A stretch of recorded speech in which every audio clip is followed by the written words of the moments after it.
ಎಲ್ಲರಿಗೂ ನಮಸ್ಕಾರ. ಇಂದಿನ ಈ ಒಂದು ಉಜಿರೆ ಬ್ರಹ್ಮಕಲಶೋತ್ಸವದಲ್ಲಿ ಇಡೀ ರಾಜ್ಯವೇ ವಿಸ್ಮಯದಿಂದ ನೋಡುವಂತಹ ಒಂದು ಅನ್ನಛತ್ರ ನಿರ್ಮಾಣವಾಗಿದೆ. ಇಲ್ಲಿಯ ಈ ಸೌಂದರ್ಯತೆ ಮತ್ತು ಇಲ್ಲಿಯ ಈ ವಿಶೇಷತೆಗಳನ್ನ ಭಕ್ತಾಭಿಮಾನಿಗಳು ಬಂದು ದೇವಸ್ಥಾನದಲ್ಲಿ ಯಾವ ರೀತಿ ದೇವರ ದರ್ಶನ ಪಡೆಯುತ್ತಾರೋ ಅದೇ ರೀತಿ ಬಂದು ಇಲ್ಲಿ ಅನ್ನಪೂರ್ಣ ದೇವಿಯ ದರ್ಶನವನ್ನ ಕೂಡ ಪಡೆಯುವಂತಹ ಒಂದು ವಿಶೇಷ ಸನ್ನಿವೇಶಗಳು ನಾವು ಇಲ್ಲಿ ಕಂಡು ಬಂದಿದ್ದೇವೆ. ಇದಕ್ಕೆಲ್ಲ ಕಾರಣೀಕರ್ತರಾಗಿರುವಂತಹ ನಮ್ಮೆಲ್ಲರ ಪ್ರೀತಿಯ ಅತ್ಯಂತ ಸರಳ ಸಜ್ಜನಿಕೆ ಮನೋಭಾವ ಉಳ್ಳವರಾದಂತಹ ಲಕ್ಷ್ಮಿ ಇಂಡಸ್ಟ್ರೀಸ್ ನ ಶ್ರೀಯುತ ಮೋಹನ್ ಕುಮಾರ್ ಅವರು ನಮ್ಮೊಂದಿಗೆ ಇದ್ದಾರೆ. ನಮಸ್ತೆ ಸರ್. ನಮಸ್ತೆ. ಬಹುಶಃ ಇವತ್ತು ಇಷ್ಟೊಂದು 3-4 ಸಾವಿರ ಜನರು ಬಂದು ಒಂದೇ ಚಪ್ಪರದ ಅಡಿಯಲ್ಲಿ ಅನ್ನ ಪ್ರಸಾದವನ್ನ ಸ್ವೀಕರಿಸ್ತಾ ಇದ್ದಾರೆ. ಅದು ಕೂಡ ಕೇವಲ ಅನ್ನ ಪ್ರಸಾದ ಸ್ವೀಕರಿಸುವುದರ ಜೊತೆಗೆ ಇಲ್ಲಿಯ ಈ ಒಂದು ಅರಮನೆಯ ರೀತಿಯ ಒಂದು ಸಿದ್ಧತೆಗಳನ್ನ ನೋಡಿ ವಿಸ್ಮಯಗೊಳ್ತಾ ಇದ್ದಾರೆ. ಅದಕ್ಕೆ ಕಾರಣೀಕರ್ತರು ನೀವೇ ಅಂತ ಹೇಳ್ಬೋದು ಅಲ್ವಾ? ಖಂಡಿತ. ಬ್ರಹ್ಮಕಲಶ ಮಾರ್ಚ್ 3ರಿಂದ 11ರವರೆಗೆ ನಡೆಯುವಂಥ ಬ್ರಹ್ಮಕಲಶ. ಈ ಬ್ರಹ್ಮಕಲಶದಲ್ಲಿ ಧಾರ್ಮಿಕವಾಗಿ ದೇವರಿಗೆ ವಿಧಿವಿಧಾನಗಳೆಲ್ಲ ಯಥಾವತ್ತಾಗಿ ಅಷ್ಟೇ ಪ್ರಾಮುಖ್ಯತೆಯಿಂದ ಎಲ್ಲ ನಡೆಸಿಕೊಂಡು ಬರ್ತಾರೆ ಮತ್ತು ಅಗತ್ಯ ಕೂಡ. ಯಾಕಂದರೆ 12 ವರ್ಷಕ್ಕೊಂತೆ ನಡೆಯುವಂಥ ಈ ಬ್ರಹ್ಮಕಲಶದ ಧಾರ್ಮಿಕ ವಿಧಿವಿಧಾನಗಳೇ ಪ್ರಾಮುಖ್ಯತೆ ಪಡೀತದೆ.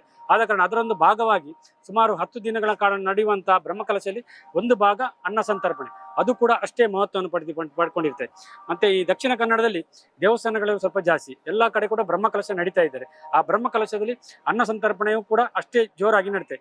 ಇಲ್ಲಿ ಕೂಡ ಅನ್ನ ಸಂತರ್ಪಣೆಯ ಚಪ್ಪರ ನಿರ್ಮಾಣ ಮಾಡಬೇಕು ಎನ್ನುವುದೊಂದು ಕಲ್ಪನೆ ಇತ್ತು ಮತ್ತು ಅದರಲ್ಲಿ ನನ್ನನ್ನು ಬ್ರಹ್ಮಕಲಶದಲ್ಲಿ ಪ್ರಧಾನ ಸಂಚಾಲಕರಾಗಿ ನೇಮಕ ಮಾಡಿದ್ರು. ನನ್ನ ಜವಾಬ್ದಾರಿಯನ್ನು ಕೊಟ್ಟಿದ್ರು. ಬಹುಶಃ ನನಗೆ ಆ ಜವಾಬ್ದಾರಿ ಕೊಟ್ಟ ನಂತರ ನನ್ನ ಮನಸ್ಸಲ್ಲಿ ಹೊಳೆದಂತೆ ಈ ಸಲದ ಬ್ರಹ್ಮಕಲಶಕ್ಕೆ ಏನಾದರೂ ಒಂದು ಹೊಸ ರೀತಿಯ ಒಂದು ಪರಿಕಲ್ಪನೆ ಮಾಡಬೇಕು, ಈ ಸಲದ ಬ್ರಹ್ಮಕಲಶ ಐತಿಹಾಸಿಕವಾಗಿ ಇರಬೇಕು ಅನ್ನೋ ದೃಷ್ಟಿಯಲ್ಲಿ ಈ ಚಪ್ಪರವನ್ನು ನಿರ್ಮಾಣ ಮಾಡಿದೆ. ಸರ್, ಈಗ ಈ ಚಪ್ಪರದ ಒಂದು ಟೂರ್ ಅನ್ನ ನೋಡ್ಬೇಕು. ಯಾಕಂದ್ರೆ ಎಲ್ಲರೂ ವಿಡಿಯೋಗಳಲ್ಲಿ ಮುಂಭಾಗ ಈ ರೀತಿ ಎಲ್ಲ ನೋಡಿದ್ರೆ, ಬಟ್ ನೀವು ನಿರ್ಮಾಣ ಮಾಡಿದವರು, ಸೊ ಕ್ರಿಯೇಟರ್ ಜೊತೆ ಇವತ್ತೊಂದು ನಾವು ಅನ್ನ ಛತ್ರದ ಟೂರ್ ಅನ್ನ ಹೋಗ್ಲಿಕ್ಕಿದ್ದೇವೆ.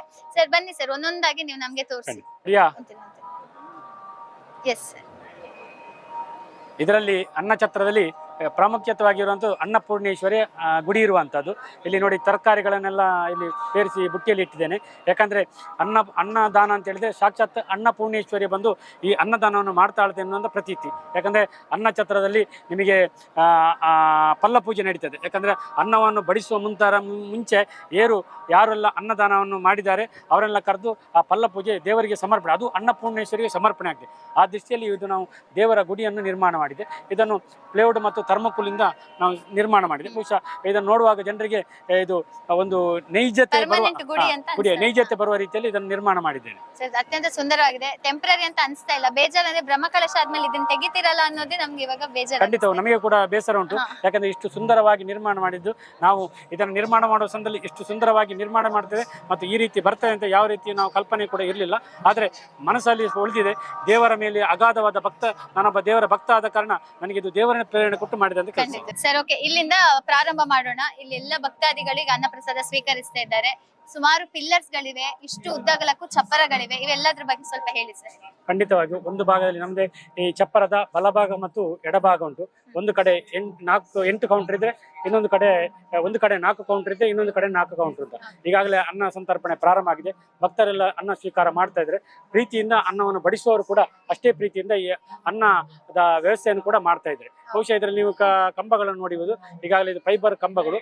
ಆದರೆ ಇದನ್ನು ಸಾಂಪ್ರದಾಯಿಕ ಮತ್ತು ಹೊಸತನದಿಂದ ಇದು ನಿರ್ಮಾಣ ಮಾಡಿದರೆ, ಈಗ ನಿಮಗೆ ಹೊರಗಿಂದ ಕಂಡ್ರೆ ಇದು ಫೈಬರ್ ಕಂಬ ಅಂತ ಕಾಣ್ತದೆ, ಫೈಬರ್ ಉಂಟು. ಆದ್ರೆ ಒಳಗಿಂದ ಇದನ್ನು ಅಡಿಕೆ ಮರವನ್ನು ಹಾಕಿ ನಿರ್ಮಾಣ ಮಾಡಿದ್ದಾರೆ. ಯಾಕಂದ್ರೆ ಇದು ಅಡಿಕೆ ಮರ ಸಾಂಪ್ರದಾಯಿಕ ಶೈಲಿ ಅಂತ. ಯಾಕಂದ್ರೆ ನೀವು ಎಲ್ಲಿ ಕೂಡ ಬ್ರಹ್ಮಕಲಶ ಆಗುವಾಗ ಸಾಂಪ್ರದಾಯಿಕ ಶೈಲಿಗೆ ಜಾಸ್ತಿ ಮಹತ್ವವನ್ನು ಕೊಡ್ತಾರೆ. ಯಾಕಂದ್ರೆ ಇದು ಅಡಿಕೆ ಕಂಬ ಹಾಕಿ ಮೇಲಿಂದ ಅಡಿಕೆಯ ಮಡ್ಲೊಂದು ಸೋಗೆ, ತುಳಿನಲ್ಲಿ ಸೋಗೆ ಅಂತ ಹೇಳಿದ್ರೆ ಅದನ್ನು ಹಾಕಿ ಇದನ್ನು ನಿರ್ಮಾಣ ಮಾಡಿದೆ. ಅಂತ ಹೇಳಿದ್ರೆ ನೀವು ಕೇವಲ ನೋಡ್ಲಿಕ್ಕಷ್ಟೇ ಸುಂದರವಾಗಿ ಕಾಣಬಾರ್ದು, ಆದ್ರೆ ನಮ್ಮ ಸಂಸ್ಕೃತಿ, ನಮ್ಮ ಸಂಪ್ರದಾಯ ಕೂಡ ಇದರಲ್ಲಿ ಎದ್ದು ಬರ್ಬೇಕು ಅಂತ ಪ್ರಯತ್ನಿಸಿದ್ದೀರಾ. ಖಂಡಿತವಾಗಿಯೂ.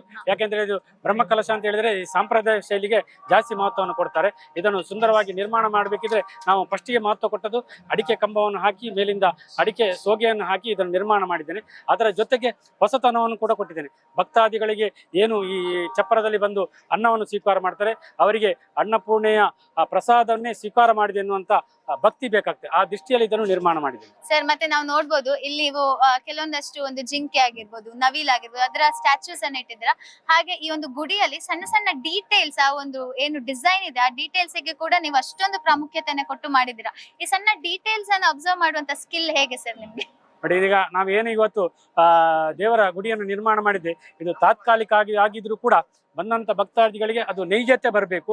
ಆ ನೈಜತೆ ಬರುವ ದೃಷ್ಟಿಯಲ್ಲಿ ಇದನ್ನು ನಿರ್ಮಾಣ ಮಾಡಿದೆ. ಬಹುಶಃ ಇದಕ್ಕಾಗಿ ನಾನು ಹೊರಗಿನಿಂದ ಯಾರನ್ನು ಕೂಡ ಕಾರ್ಮಿಕರನ್ನು ಕರ್ಕೊಂಡು ಬರಲ್ಲ. ನಮ್ಮ ಜೊತೆ ಇರುವಂತ ಯಾರೆಲ್ಲ ಹುಡುಗರಿದ್ದಾರೆ ಅವರೇ ಸೇರಿ ಅವರ ಪರಿಕಲ್ಪನೆಯಲ್ಲಿ ಮೂಡಿದಂತ ಈ ಕೆಲಸಗಳು ಪ್ರತಿಯೊಂದನ್ನು ಕೂಡ ಅಚ್ಚುಕಟ್ಟಾಗಿ ನಿರ್ಮಾಣ ಮಾಡಿದ್ದೇನೆ. ನೆಲಗೆ ಹಾಕುವ ಮ್ಯಾಟಿಂದ ಕೂಡ, ಈ ಮ್ಯಾಟ್ ಕೂಡ ಹಾಗೆ ಅಷ್ಟೇ, ಎಲ್ಲಿ ಕೂಡ ಸ್ವಚ್ಛತೆಗೆ ಮಹತ್ವ ಕೊಡಬೇಕು, ಎಲ್ಲಿ ಕೂಡ ಇದು ಗಲೀಜು ಆಗಬಾರ್ದು. ಬಂದಂತ ಭಕ್ತಾದಿಗಳಿಗೆ ಒಳ್ಳೆ ರೀತಿಯ ಅನ್ನ ಪ್ರಸಾದ ಸ್ವೀಕಾರ ಆಗಬೇಕು.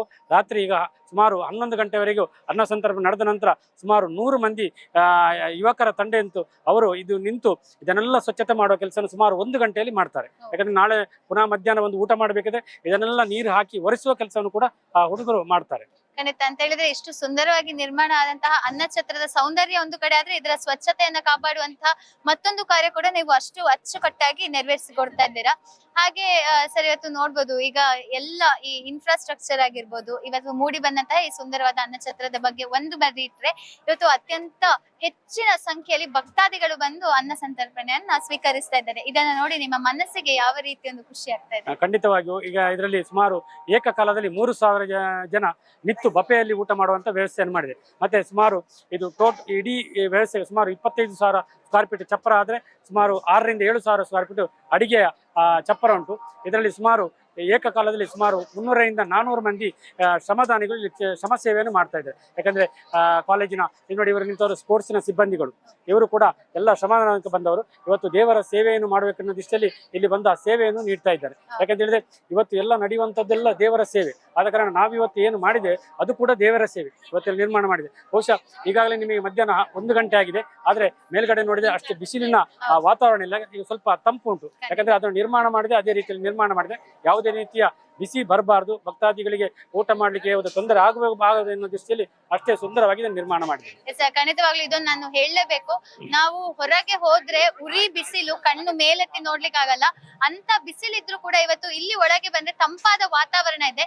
ಯಾಕಂತ ಹೇಳಿದ್ರೆ ಕೇವಲ ಮೋಹನ್ ಸರ್ ಇಲ್ಲಿ ಸುಂದರವಾಗಿ ಒಂದು ಅನ್ನಛತ್ರ ನಿರ್ಮಾಣವಾಗ್ಬೇಕಂತ ನೋಡ್ಲಿಲ್ಲ, ಆದ್ರೆ ಅದರ ಮೇಲೆ ಚಪ್ಪರ ಹಾಕಿರೋದ್ರಿಂದ ಇಷ್ಟೊಂದು ತಂಪಾದ ವಾತಾವರಣ ಇವತ್ತಿಲ್ಲಿ ಸೃಷ್ಟಿಯಾಗಿದೆ.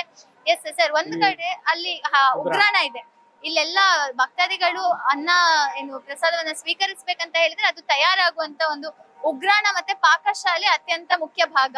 ಅದನ್ನೀಗ ನೋಡ್ಕೊಂಡ್ ಬರೋಣ.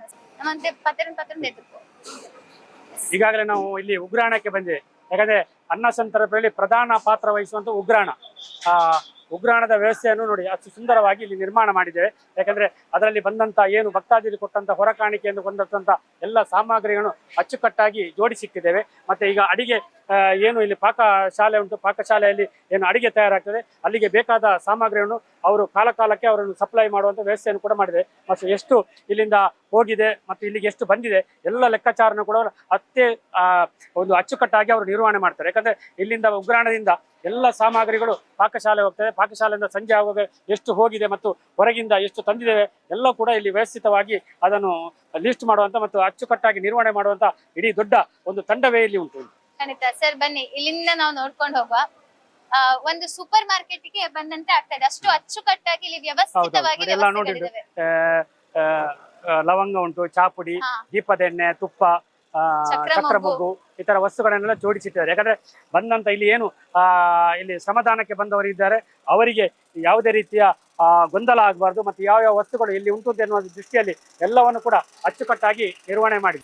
ಇದು ನಾನು ಹೇಳಲೇಬೇಕು, ಒಂದು ಸೂಪರ್ ಮಾರ್ಕೆಟ್, ಹೈಪರ್ ಮಾರ್ಕೆಟ್ ಗೆ ಹೋದಾಗ ಯಾವ ರೀತಿ ವ್ಯವಸ್ಥಿತವಾಗಿ ಎಲ್ಲ ಸಾಮಗ್ರಿಗಳು ನಮ್ಗೆ ಸಿಗ್ತವೆ, ಅಲ್ಲಿ ಇಷ್ಟು ಅಚ್ಚುಕಟ್ಟಾಗಿ ಮಾಡಿದರೆ ತುಂಬಾನೇ ಖುಷಿ ಆಗ್ತದೆ ಈ ಒಂದು ದೃಶ್ಯವನ್ನ ನೋಡ್ಲಿಕ್ಕೆ.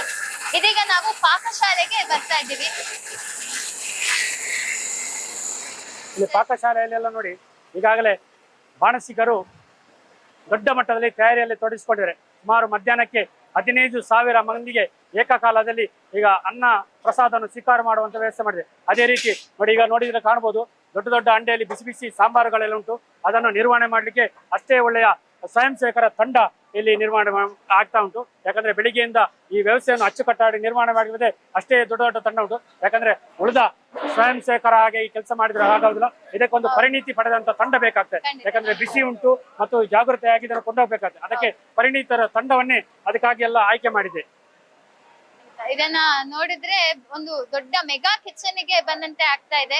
ಆದ್ರೆ ಕೂಡ ಅಷ್ಟು ಅಚ್ಚುಕಟ್ಟಾಗಿ ಇಲ್ಲಿ ಕಾರ್ಯಗಳನ್ನ ನಿರ್ವಹಿಸ್ತಾ ಇದ್ದಾರೆ. ಅದೇ ಆಶ್ಚರ್ಯದ ವಿಷಯ.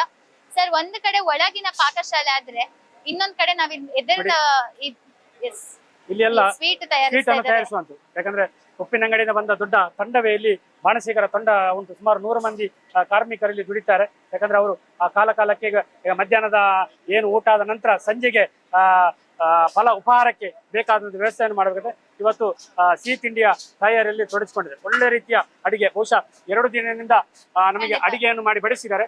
ತುಂಬಾ ಅಚ್ಚುಕಟ್ಟಾಗಿ, ತುಂಬಾ ರುಚಿಯಾಗಿ. ಬಹುಶಃ ಇವತ್ತು ಜನ ಜಾಸ್ತಿ ಬಂದಿದ್ದಾರೆ ಅಂದ್ರೆ ಅಷ್ಟೇ ರುಚಿಯಾದ ಅಡಿಗೆಯನ್ನು ಮಾಡಿ ಬಡಿಸಿದ್ದಾರೆ. ಯಾಕಂದ್ರೆ ಮನೆಯಲ್ಲಿ ಈಗ ಹತ್ರದಲ್ಲಿ ಉಜಿರೆ ಗ್ರಾಮದಲ್ಲಿ ಯಾರು ಕೂಡ ಅಡಿಗೆಯನ್ನು ಮಾಡ್ತಾ ಇಲ್ಲ. ಯಾಕಂದ್ರೆ ಅಷ್ಟೇ ರುಚಿಯಾದ ಅಡಿಗೆಯನ್ನು ತಯಾರು ಮಾಡಿ ಬಡಿಸುವ ಕೆಲಸವನ್ನು ಇಲ್ಲಿ ಮಾಡ್ತಾ ಇದ್ದಾರೆ. ಒಂದು ದೃಶ್ಯ ನೋಡಿದ್ವಿ, ಪಾಕಶಾಲೆ ಒಳಗೆ ಅಷ್ಟು ಅಚ್ಚುಕಟ್ಟಾಗಿದ್ರೆ ಹೊರಗಿನಿಂದ ಇಷ್ಟೊಂದು ನಾವು ಅದನ್ನ ಬಹುಶಃ ಇತ್ತೀಚಿನ ಮಕ್ಕಳೆಲ್ಲ ಅದಕ್ಕೆ ಏಸ್ಥೆಟಿಕ್ ಅಂತ ಇಲ್ಲಿ ನೋಡ್ಬೋದು. ಬಿದಿರಿನ ಒಂದು ಡಿಸೈನ್ ಇದೆ, ಮುಂದೆ ಇಷ್ಟು ಸುಂದರವಾಗಿ ಒಂದು ಬಾವಿಯಲ್ಲಿ ಫೌಂಟೇನ್ ರೀತಿಯಲ್ಲಿ ಬರ್ತಾ ಇದೆ. ಸೊ ಈ ಒಂದು ಕಲ್ಪನೆಯ ಬಗ್ಗೆ ಏನ್ ಹೇಳ್ತೀರಾ? ನೋಡಿ, ಇದನ್ನು ಈಗ ಒಂದು ಕಡೆ ಏನು ಸುಪ್ರಸಾದ ಎನ್ನುವ ಭೋಜನ ಶಾಲೆಯ ಒಂದು ಭಾಗವನ್ನು ನಾನು ಚಪ್ಪರವನ್ನು ನಿರ್ಮಾಣ ಮಾಡಿದ್ರೆ ಇದರ ಅಡಿಗೆಯ ಜವಾಬ್ದಾರಿಯನ್ನು ವಹಿಸಿಕೊಂಡ ಇದರ ಸಂಚಾಲಕರಾದ ರಾಮಚಂದ್ರ ಶೆಟ್ಟಿ ಅವರು. ರಾಮಚಂದ್ರ ಶೆಟ್ಟಿ ಅಂತ ಹೇಳಿದ್ರೆ ನಮಗೆ ಹೆಡ್ ಮಾಸ್ಟರ್ ಆಗಿ. ಯಾಕಂದ್ರೆ ಎಲ್ಲ ಮಕ್ಕಳಿಗೆ ಒಂದು ಶಾಲೆಯನ್ನು ಶಿಕ್ಷಣ ಕೊಡುವಂತ ಹೆಡ್ ಮಾಸ್ಟರ್ ಅಂತ ಹೇಳಿದ್ದಾರೆ. ಯಾಕಂದ್ರೆ ಶಾಲೆಯಲ್ಲಿ ಮಕ್ಕಳಿಗೆ ಏನು ಹೇಳ್ತಾರೆ ಅದು ಅಚ್ಚುಕಟ್ಟಾಗಿ ನಿರ್ವಹಣೆ ಮಾಡುವಂತ ಹೆಡ್ ಮಾಸ್ಟರ್ ರಾಮಚಂದ್ರ ಶೆಟ್ಟಿ ಅಂತ ಹೇಳಿದ್ರೆ ಅವರು ಅನ್ನದಾನಕ್ಕೆ ಮಹತ್ವವನ್ನು ಕೊಟ್ಟವರು. ಮತ್ತು ಇಡೀ ತಾಲೂಕಿನಲ್ಲಿ ಎಲ್ಲೆಲ್ಲಿ ಅನ್ನದಾನ ಆಗ್ತದೆ ಅಲ್ಲೆಲ್ಲ ಅನ್ನದಾನ ತೊಡಗಿಸಿಕೊಂಡವರು. ಇವತ್ತು ಇಡೀ ಛತ್ರಕ್ಕೆ ಅವರು ಹೆಡ್ ಮಾಸ್ಟರ್. ಅವರ ಮಗ ಅಜಯ್ ಎನ್ನುವ ಇದರ ಎಲ್ಲ ಪೂರ್ತಿಯ ಉಸ್ತುವಾರಿಯನ್ನು ವಹಿಸಿಕೊಂಡಿದ್ದಾನೆ. ಎಲ್ಲಿಯನ್ನು ಕಾರಂಜಿಯನ್ನು ನಿರ್ಮಾಣ ಮಾಡಿದ್ದಾನೆ. ಮತ್ತೆ ಇಲ್ಲಿ ಬಡಿಸುವಂತ ವ್ಯವಸ್ಥೆ ನೋಡಿ, ಈಗಾಗಲೇ 1 ರಿಂದ 8 ಕೌಂಟರ್ಗಳು ಇಲ್ಲಿ ನಿರ್ಮಾಣ ಆಗಿದೆ. ಬಹುಶಃ ಅಲ್ಲಿ 1 ರಿಂದ 8 ಕೌಂಟರ್ ಅಲ್ಲಿ ಬಡಿಸುವಂತ ಕೌಂಟರ್ ಕೂಡ ನಿರ್ಮಾಣ ಆಗಿದೆ. ಇಲ್ಲಿ ಪ್ರತಿ ಕೌಂಟರ್ ಅಲ್ಲಿ ಅನ್ನದಾನದ ಕೊಂಡೋಗುವಂತ ವ್ಯವಸ್ಥೆ ಇರ್ತದೆ. ಯಾವ ಕೌಂಟರ್ಗೆ ಎಲ್ಲಿಂದ ಹೋಗ್ಬೇಕು ಅಲ್ಲಿ ಅನ್ನ ಖಾಲಿ ಕೊಡದೆ 1ನೇ ಕೌಂಟರ್ ಅಲ್ಲಿ ಅನ್ನವನ್ನು ಖಾಲಿ ಆದ ಕೂಡ ಇಲ್ಲಿಂದ 1 ಕೌಂಟರ್ ಇಂದ ಹೋಗ್ತದೆ. 2ನೇ ಕೌಂಟರ್ ಅಲ್ಲಿ ಸಾಂಬಾರು ಖಾಲಿ ಆದ್ರೆ ಅಲ್ಲಿಂದ ಹೋಗ್ತದೆ. ಅದೇ ರೀತಿ ಎಲ್ಲ ಕೌಂಟರ್ಗೂ ಕೂಡ ಬೇರೆ ಬೇರೆ ರೀತಿಯ ಕಾರ್ಯಕರ್ತರ ನಿರ್ಮಾಣ ಮಾಡಿದೆ. ಅದಕ್ಕಾಗಿ ನಮ್ಮ STM ಕಾಲೇಜಿನ ಸ್ಪೋರ್ಟ್ಸ್ ನ ಸಿಬ್ಬಂದಿಗಳು ತಯಾರಾಗಿ ನಿಂತಿದ್ದಾರೆ.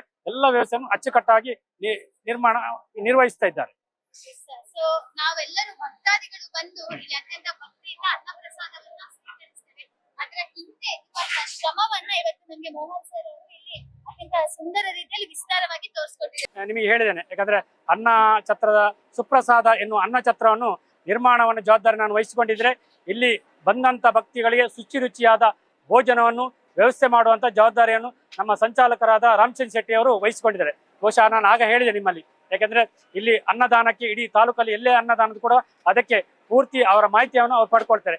ನಮ್ಮೆಲ್ಲರಿಗೂ ಇಲ್ಲಿ ಸೇರಿದಂತ 100 ಮಂದಿ ಸ್ವಯಂ ಸೇವಕರೇ ಅವರು ಹೆಡ್ ಮಾಸ್ಟರ್ ಅಂತ ಹೇಳಿದ್ರೆ ಮಕ್ಕಳೆಲ್ಲ ಅಷ್ಟೇ ರೀತಿಯಲ್ಲಿ ಕೇಳ್ತಾರೆ. ಯಾಕಂದ್ರೆ ಅವರು ಒಂದು ಮಾತು ಹೇಳಿದ್ರೆ ಅಷ್ಟು ಖಡಕ್ ಆಗಿರ್ತದೆ, ಇದು ಮಾಡ್ಬೇಕಂದ್ರೆ ಅದು ಮಾಡ್ಲೇಬೇಕು ಅಂತ. ಹಾಗೆ ನಮಗೆಲ್ಲರಿಗೂ ಕೂಡ ಅವರು ಮಾರ್ಗದರ್ಶಕರಾಗಿ ಹೆಡ್ ಮಾಸ್ಟರ್ ಆಗಿ ಇವತ್ತು ಕೆಲಸವನ್ನು ಮಾಡ್ತಾ ಇದ್ದಾರೆ. ಯಾಕಂದ್ರೆ ಅವರು ಸ್ವಲ್ಪ ಅವರ ಕಾಲಿಗೆ ಸ್ವಲ್ಪ ತೊಂದರೆ ಆಗಿ ಅವರು ಸುಮಾರು 1 ತಿಂಗಳಿಂದ ವೀಲ್ ಚೇರ್ ಅಲ್ಲಿ ಇದ್ದುಕೊಂಡು ಎಲ್ಲವನ್ನು ನಿರ್ವಹಣೆ ಮಾಡ್ತಾರೆ. ಬಹುಶಃ ಅವರ ಮಾರ್ಗದರ್ಶನದಿಂದ ನಾನು ಇದೆಲ್ಲ ಪ್ರೇರಣೆ ಪಡೆದು ಮಾಡ್ತಾ ಇದ್ದೇನೆ. ಪ್ರಾರಂಭ ದಿನಗಳಲ್ಲಿ ನಾನು ಬಂದವರಲ್ಲಿ ಕೇಳಿದ್ದೇನೆ, ನನಗೆ ಇಂಥ ಒಂದು ಕಲ್ಪನೆ ಉಂಟು, ಸುಂದರ ಚಪ್ಪರ ಒಂದು ನಿರ್ಮಾಣ ಆಗಬೇಕು, ನಾನು ಮಾಡಬಹುದು ಅಂತ ಅವರಲ್ಲಿ ಅನುಮತಿ ಕೇಳಿದೆ. ಖಂಡಿತವಾಗಿ ನೀನು ಮಾಡ್ಬೋದು, ನಿನ್ನ ಜೊತೆ ನಾನಿದ್ದೇನೆ ಅಂತ ಅವರು ಹೇಳಿದ್ರು. ಆ ದೃಷ್ಟಿಯಲ್ಲಿ ನಾನು ಇವತ್ತು ಈ ವ್ಯವಸ್ಥೆಯನ್ನು ಮಾಡಿದ್ದೇನೆ. ಮತ್ತೆ ಎಲ್ಲಿ ಏನು ಈಗ ಅನ್ನ ಸಂತರ್ಪಣೆ ಆಗ್ತಾ ಉಂಟು ಅದರ ಪೂರ್ತಿಯ ವ್ಯವಸ್ಥೆಯನ್ನು ಅವರು ಒಂದು ಕಡೆ ಕೂತ್ಕೊಂಡು ಮಾಡ್ತಾ ಇದ್ದಾರೆ. ಮತ್ತೆ ಅದರ ಹಿಂದೆ ದೊಡ್ಡ ಕಾರ್ಯಕರ್ತರ ಪಡೆಯೇ ಉಂಟು ಅಂತ. ಯಾಕಂದ್ರೆ ಅನ್ನ ಎಲ್ಲ ವ್ಯವಸ್ಥೆಯನ್ನು ಸುಲಭದಲ್ಲಿ ಮಾಡಬಹುದು, ಅನ್ನದಾನವನ್ನು ಅಷ್ಟು ಸುಲಭದಲ್ಲಿ ಮಾಡ್ಲಿಕ್ಕೆ ಸಾಧ್ಯ ಇಲ್ಲ. ಯಾಕಂದ್ರೆ ಅದಕ್ಕೆ ದೊಡ್ಡ ಮಟ್ಟದ ವ್ಯವಸ್ಥೆ ಬೇಕಾಗ್ತದೆ. ಮಧ್ಯಾಹ್ನಕ್ಕೆ ಒಂದಿಷ್ಟು ಜನ ಬರ್ತಾರೆ ಅಂತ ಒಂದು ಕಲ್ಪನೆ ಬೇಕಾಗ್ತದೆ.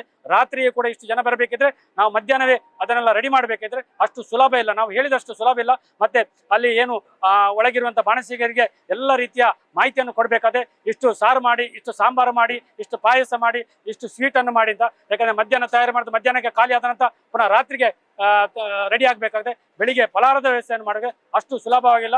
ಈ ಎಲ್ಲ ವ್ಯವಸ್ಥೆಯನ್ನು ಅಚ್ಚುಕಟ್ಟಾಗಿ ನಿರ್ವಹಣೆ ಮಾಡ್ತೇನೆ. ಮತ್ತು ಒಂದು ವಿಶೇಷತೆ ಏನು ಅಂತ ಹೇಳಿದ್ರೆ 2 ದಿವಸದ ಅನ್ನದಾನ ಈಗಾಗಲೇ ಪ್ರಾರಂಭವಾಗಿದೆ. ಅಧಿಕೃತವಾಗಿ ನಿನ್ನೆ 3 ತಾರೀಕಿಗೆ ಬ್ರಹ್ಮಕಲಶ ಪ್ರಾರಂಭವಾಗಿ ನಿನ್ನೆ ಬಹುಶಃ ದೊಡ್ಡ ಮಟ್ಟದಲ್ಲಿ ಊಟದ ವ್ಯವಸ್ಥೆ ಆಗಿದೆ. ಬಂದಂತ ಭಕ್ತಾದಿಗಳೆಲ್ಲರೂ ಕೂಡ ಅಚ್ಚುಕಟ್ಟಾದ ಊಟದ ವ್ಯವಸ್ಥೆಗೆ ಮಾರು ಹೋಗಿದ್ದಾರೆ. ಇವತ್ತು ಯಾರು ಕೂಡ ಬಂದ್ರು ಕೂಡ ಎಲ್ಲ ನಮ್ಮ ಉಜಿರೆ ಗ್ರಾಮದ ಜನರೆಲ್ಲ ಮಧ್ಯಾಹ್ನದ ಊಟಕ್ಕೆ ಇಲ್ಲಿ ಅನ್ನಛತ್ರಕ್ಕೆ ಬರುವ ರೀತಿಯಲ್ಲಿ ಆ ವ್ಯವಸ್ಥೆಯನ್ನು ಮಾಡಿದೆ. ಖಂಡಿತವಾಗಿಯೂ ನಾನು ಎಲ್ಲ ತಾಲೂಕಿನ ಭಕ್ತ ಜನ ಪರವಾಗಿ ರಾಮಶಿ ಶೆಟ್ಟಿಗೆ ಅವರಿಗೆ ಧನ್ಯವಾದನ ಸಲ್ಲಿಸ್ತಾ ಇದ್ದಾರೆ. ಯಾಕಂದ್ರೆ ನಾವು ಇವತ್ತು ಸಮಾಜದಲ್ಲಿ ಏನು ಕೆಲಸವನ್ನು ಮಾಡಿದೆ ಅದಕ್ಕೆ ಪ್ರೇರಣಾ ಶಕ್ತಿಯಾಗಿ ನಿಂತು ನಮಗೆ ಈ ಕೆಲಸ ಮಾಡಲಿಕ್ಕೆ ಆ ಪೂರ್ಣ ರೀತಿಯ ಸಹಕಾರ ಕೊಟ್ಟವರು. ಆದ ಕಾರಣ ಅವರ ಸಹಕಾರದಿಂದ ಇಂಥ ಒಂದು ಅದ್ಭುತ ಚಪ್ಪರ ನಿರ್ಮಾಣ ಮಾಡಲಿಕ್ಕೆ ಸಾಧ್ಯ ಆಯ್ತು ನನಗೆ. ನಿಮ್ಮೊಂದಿಗೆ ಮತ್ತೆ ನಾವು ಬಂದು ಮಾತಾಡ್ತೇವೆ ಸೆಪರೇಟ್ ಆಗಿ ಇದ್ರ ಬಗ್ಗೆ. ಯಶಸ್ವಿ ಆಗ್ಬೇಕಿದೆ ಇಂಥ ಕಾರ್ಯಕರ್ತರು ನಿಂತರೆ ಮಾತ್ರ ಯಶಸ್ವಿ ಆಗ್ತದೆ. ಆದ್ರೂ ಸಹ ಕಲ್ಪನೆ ಇರ್ಬೋದು, ಆ ಕಾರ್ಯಕರ್ತರ ಬಲದಿಂದ ಯಶಸ್ವಿ ಆಗಿದೆ. ನಾನು ಆಗ ನಿಮಗೆ ರಾಮಚಂದ್ರ ಶೆಟ್ಟಿ ಅವರ ಪರಿಚಯ ಮಾಡಿದ್ದೇನೆ. ಇದರ ಸಂಚಾಲಕರು, ಇನ್ನೊಬ್ಬರ ಸಂಚಾಲಕರು ನಮ್ಮ ಅರುಣಕುರರು, ನನ್ನ ಬಹಳ ಆತ್ಮೀಯರು. ನನಗೆ ಏನು ನಾನು ಈಗ ದೈವ ಭಕ್ತನಾಗಿದ್ದೆ, ನನಗೆಲ್ಲ ರೀತಿಯಲ್ಲೂ ಪ್ರೇರಣೆ ಕೊಟ್ಟು ನನ್ನ ಇಡೀ ಕಾರ್ಯಕ್ರಮಕ್ಕೆ ಪೂರ್ಣವಾಗಿ ಬೆನ್ನೆಲುಬು ನಿಂತವರು. ನಾನು ಆಗ ರಾಮಚಂದ್ರ ಶೆಟ್ಟಿಯನ್ನು ಹೇಗೆ ಹೇಳಿದೆ, ಅವರು ಅರುಣಕುರಮರಾಗಿ ಈ ವ್ಯವಸ್ಥೆಯ ಒಂದು ಪಾಲು ಅವರಾದ್ರೆ ಇನ್ನೊಂದು ಭಾಗವಾಗಿ ಅವರಿದ್ದಾರೆ. ಅವರು ಹೆಡ್ ಮಾಸ್ಟರ್ ಆಗಿದ್ರೆ ಇವರು ಪ್ರಾನ್ಸಿಪಾಲರ್ ಆಗಿದ್ದಾರೆ. ಯಾಕಂದ್ರೆ ಮಕ್ಕಳಿಗೆ ಹೆಡ್ ಮಾಸ್ಟರ್ ಶಾಲೆಯಲ್ಲಿ ಕಲಿಯುವಾಗ ಏನು ಕೊಡ್ತಾರೆ ಅದನ್ನು ಕಲ್ಕೊಂಡು ಬಂದು ಪ್ರಾನ್ಸಿಪಾಲರ್ ಹತ್ತಬೇಕು. ಪ್ರಾನ್ಸಿಪಾಲರ್ಗೆ ಅಷ್ಟು ಕಷ್ಟ ಇಲ್ಲ, ಹೆಡ್ ಮಾಸ್ಟರ್ ಹೇಳಿ ಎಲ್ಲ ಕಲಿಸಿರ್ತಾರೆ. ಪ್ರಾನ್ಸಿಪಾಲರ್ಗೆ ಸ್ವಲ್ಪ ಸುಲಭ ಇರ್ತದೆ. ಹಾಗೆ ಪ್ರಾನ್ಸಿಪಾಲರ್ ಆಗಿ ನಮಗೆಲ್ಲರಿಗೂ ಎಲ್ಲ ಬಂದಂತ ಮಕ್ಕಳು ಇರ್ಬೋದು, ಯಾರು ಕಾರ್ಯಕರ್ತರಿರ್ಬೋದು, ಅವರಿಗೆಲ್ಲ ಸೂಚನೆ ಕೊಡ್ತಾರೆ. ಆ ಸೂಚನೆಯನ್ನು ಪಾಲಿಸಿಕೊಂಡು ಎಲ್ಲ ಕೆಲಸಗಳು ಅಚ್ಚುಕಟ್ಟಾಗಿ ನಿರ್ವಹಣೆ ಆಗ್ತದೆ. ಈಗಾಗಲೇ ನೀವು ಗಮನಿಸಿರ್ಬೋದು, ಸಾವಿರಾರು ಮಂದಿ ಬಂದು ಅನ್ನಪ್ರಸಾದ ಸ್ವೀಕರಿಸ್ತಾರೆ. ಎಲ್ಲೂ ಕೂಡ ಗೊಂದಲ ಇಲ್ಲ. ಎಲ್ಲಿ ಪ್ಲೇಟನ್ನು ತೊಳಿಬೇಕು, ಎಲ್ಲಿ ಕೈ ತೊಳಿಬೇಕು, ಎಲ್ಲಿ ವೇಸ್ಟ್ ಅನ್ನು ಹಾಕಬೇಕು, ಎಲ್ಲಿ ಪ್ಲೇಟನ್ನು ತೊಳೆದ ಪ್ಲೇಟನ್ನು ಎಲ್ಲಿ ಇಡಬೇಕು, ಅವರಾಗಿ ಚಪ್ಪಲ್ ಹೊರಗೆ ಇಟ್ಟು ಬಂದು ಅನ್ನಛತ್ರ ಬರ್ತಾರೆ, ಊಟ ಮಾಡ್ತಾರೆ, ಮತ್ತೆ ಪ್ಲೇಟನ್ನು ತೊಳೆದು ಕೈ ತೊಳೆದು ಪ್ಲೇಟನ್ನು ಇಲ್ಲಿ ಇಡಬೇಕು, ಅಲ್ಲಿ ಇಟ್ಟು ಅವರಾಗಿ ಹೊರಗೆ ಹೋಗ್ತಾರೆ. ಬಹಳ ಅಚ್ಚುಕಟ್ಟಾಗಿ ನಿರ್ವಹಣೆ ಆಗ್ತದೆ. ಇದು ಅಷ್ಟು ಸುಲಭದ ಕೆಲಸ ಅಲ್ಲ. ಆದ ಕಾರಣ ಇವರ ಶ್ರಮ ಅದರಲ್ಲಿ ಎದ್ದು ಕಾಣ್ತುಂಟು. ಇದರ ಹಿಂದೆ ಇರುವಂತಹ ಶಕ್ತಿ ಹೇಳಿದ್ರೆ ಒಂದು ರಾಮಚಂದ್ರ ಶೆಟ್ಟರ್ ಮತ್ತು ಅರುಣ್ ಕುಮಾರ್ ಅವರು. ಈಗ ನಾನು ಆಗಾಗಲೇ ಹೇಳಿದ್ದೇನೆ, ಯಾಕಂದ್ರೆ ಎಲ್ಲ ವ್ಯವಸ್ಥೆಯಲ್ಲಿ ಒಂದು ಅಚ್ಚುಕಟ್ಟ ನಿರ್ವಹಣೆ ಬೇಕಾಗ್ತದೆ. ಯಾಕಂದ್ರೆ ಇದು ಒಬ್ಬರು ಇಬ್ಬರಿಂದ ಆಗುವಂತ ವ್ಯವಸ್ಥೆ ಅಲ್ಲ, ಎಲ್ಲರ ಶ್ರಮ ಕೂಡ ಇರಬೇಕು. ದೇವರಿಗೆ ಪ್ರೀತಿ ಅಂತ ಹೇಳಿದ್ರೆ ಅನ್ನದಾನ ಒಂದಾದ್ರೆ ಜನರ ಶ್ರಮದಾನ ಮುಖಾಂತರ ಸೇವೆ ಕೊಡುವಂತ ಕೆಲಸ ಕೂಡ ಅಷ್ಟೇ ದೊಡ್ಡ ಮಟ್ಟದಲ್ಲಿ ಇರುತ್ತೆ. ಇವತ್ತು ನಿಮಗೆ ಇಲ್ಲಿ ಕಾಣಬಹುದು ತರಕಾರಿಯನ್ನು ನೋಡಿ, ಈಗಾಗಲೇ ಮಧ್ಯಾಹ್ನದ ಊಟ ಆಗಿ ರೆಡಿಯಾಗಿ ಈಗ ಸಂತರ್ಪಣೆ ಆಗ್ತಾ ಉಂಟು. ಆದ್ರೆ ಪುನಃ ರಾತ್ರಿಗೆ ಪುನಃ ಊಟ ತಯಾರಬೇಕಾದ ಈ ವ್ಯವಸ್ಥೆಯನ್ನು ಆಗಬೇಕು. ಇದು ಕೂಡ ಈ ನೋಡಿ STM ಕಾಲೇಜಿನ ವಿದ್ಯಾರ್ಥಿಗಳು ಬಂದು ಅವರ ಸೇವೆಯನ್ನು ನೀಡ್ತಾರೆ. ಬಹುಶಃ ಇದು ದೇವರ ಪ್ರೇರಣೆ. ದೇವರು ಯಾರಿಂದ ಯಾವ ಸೇವೆಯನ್ನು ಪಡ್ಕೊಳ್ಬೇಕು ಅಂತ ಸಂಕಲ್ಪ ಮಾಡಿದ್ರೆ ಅವರ ಮುಖಾಂತರ ಈ ಸೇವೆ ನಡೀತಾ ಉಂಟು. ಸರ್, ಇದೀಗ ಎಲ್ಲ ಕಡೆ ನಾವು ಅಡಿಗೆ ಮಾಡೋರನ್ನ ನೋಡಿದ್ವಿ, ಅನ್ನಪ್ರಸಾದ ಸ್ವೀಕರಿಸೋರನ್ನ ನೋಡಿದ್ವಿ. ಇಲ್ಲಿ ಶ್ರಮದಾನ ನೀಡುವಂತ ಸ್ವಯಂ ಸೇವಕರು ತರಕಾರಿಗಳನ್ನ ಕಟ್ ಮಾಡ್ತಾ ಇದ್ದಾರೆ. ಸೊ ಇದ್ರ ಬಗ್ಗೆ ಏನ್ ಹೇಳ್ತೀರಾ?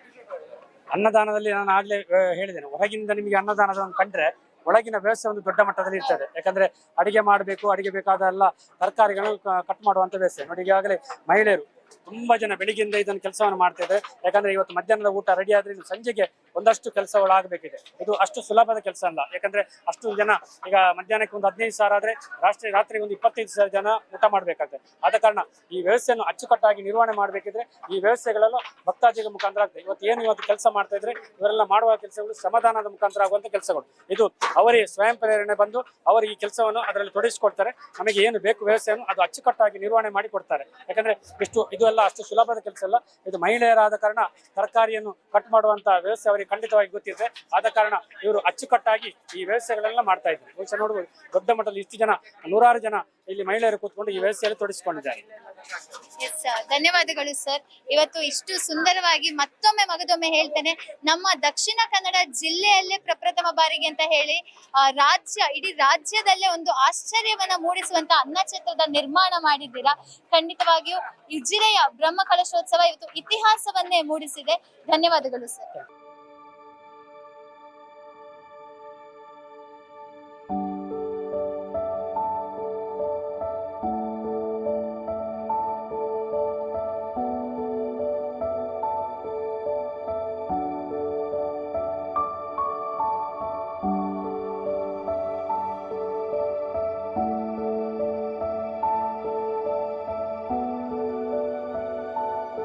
ನನ್ನ ಹೆಸರು ನವೀನ್ ಅಂತ.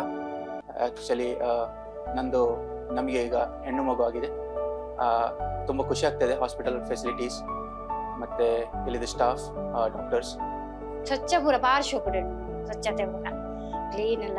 ಮುಖ್ಯವಾಗಿ ಕಾವಂದರ ಕನಸು ಇದು. ಏನೊಂದು ಒಳ್ಳೆಯ ಆಸ್ಪತ್ರೆ ಉಜಿರೆಯಲ್ಲಿ ಬೇಕು. ಎಲ್ಲರೂ ಏನೊಂದು ಮಂಗಳೂರಿಗೆ ಹೋಗಬೇಕು, ಒಂದು ಎಮರ್ಜೆನ್ಸಿ ಆದರೆ ಅಂತಹ ಸಿಚುವೇಶನ್ ಬರಬಾರ್ದು. ನಮ್ಮ ಏನೊಂದು ಊರಲ್ಲಿ ಒಳ್ಳೆಯ ಏನೊಂದು ಆಸ್ಪತ್ರೆ, ಸುಸಜ್ಜಿತವಾದ ಆಸ್ಪತ್ರೆ ಬೇಕು ಅಂತ ಹೇಳುವ ಕನಸು 12 ಗಂಟೆ 1 ಗಂಟೆ 2 ಗಂಟೆಗೆ ನಾನು ನೋವು ಅಂತ ಹೇಳುವಾಗಲೂ ಏನು ನಿಮಿಷವೂ ವ್ಯರ್ಥ ಮಾಡದೆ ಇಮಿಡಿಯೇಟ್ಲಿ ಆಗಿ ಬಂದು ನನ್ನನ್ನೆಲ್ಲ ಆ ನೋವಿಗೆ ಬೇಕಾದ ವಿಚಾರಗಳನ್ನೆಲ್ಲ ಮಾಡಿದ್ದಾರೆ. ಪಾರ್ಶ್ವಕಡೆ ಹೂಪೇರು ಡಾಕ್ಟರ್ ಸ್ವರ್ಣಲತ ಡಾಕ್ಟರ್ ಎಂಕ್ಲ ಅದಕ್ಕ ಬೊಕ್ಕ ಬಾಲೆ ಒಂಚೂರು ತೊಂದರೆ ಉಂಡು ಇತ್ತೆ ನೆಟ್ ಐಶ್ವರ್ಯ ಬಾಲೆ ಅಣ್ಣೆಲ್ಲ ಬಾರ್ಲ ಆ ಕಡೆ ಹೂ ಒಂದುಲ್ಲೇರು ಖುಷಿಯಾನೆಗ್ಲೆ ಮೂರು ಬಾರಿ